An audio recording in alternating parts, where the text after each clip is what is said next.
बसपा प्रमुख बहन जी ने 13 मई को लखनऊ में एक बयान दिया, जिससे सियासी गलियारों में इस पर चर्चा तेज हो गई।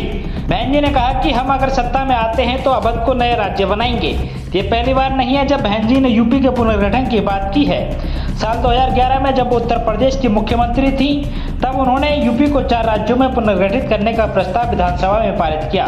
समय समय पर उत्तर प्रदेश की विभिन्न क्षेत्रों की पार्टियों और नेताओं ने अलग अलग राज्य की मांग उठाई है।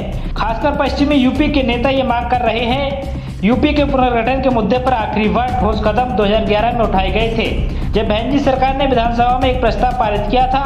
प्रस्ताव में प्रशासन की आसानी का हवाला देते हुए राज्य को पश्चिमी यूपी, मध्य प्रदेश, पूर्वी यूपी और बुंदेलखंड में विभाजित करने का प्रस्ताव दिया गया था। बसपा प्रमुख मायावती ने सोमवार को कहा, लोकसभा चुनाव के बाद उनकी पार्टी के केंद्र की सत्ता में आने पर अवध क्षेत्र को अलग अलग राज्य बनाया जाएगा। बहन जी ने लखनऊ, मोहनलालगंज, रायबरेली और अमेठी लोकसभा सीट से पार्टी उम्मीदवारों के समर्थन में आयोजित एक जनसभा में उत्तर प्रदेश के पुनर्गठन के अपने पुराने रुख को दोहराते हुए कहा, लखनऊ में अवध क्षेत्र के लोगों की लंबे समय से मांग रही है कि अवध को अलग राज्य बनाया जाए। जब केंद्र में हमारी पार्टी सत्ता में आएगी तो अवध क्षेत्र को अलग से राज्य बनाया जाएगा, जिसमें लखनऊ भी आता है। ऐसा नहीं है कि बहन जी ने राज्य के पुनर्गठन का मुद्दा पहली बार उठाया है।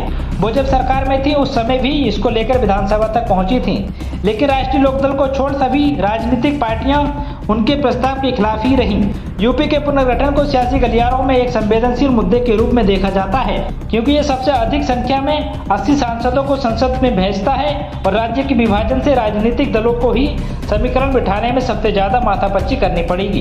क्योंकि पुनर्गठन केंद्रीय सूची में शामिल है, इसलिए बहन जी के 2011 के प्रस्ताव को कभी आगे नहीं बढ़ाया गया, क्योंकि कांग्रेस की नेतृत्व वाली यूपीए सरकार ने इस पर ज्यादा ध्यान नहीं दिया।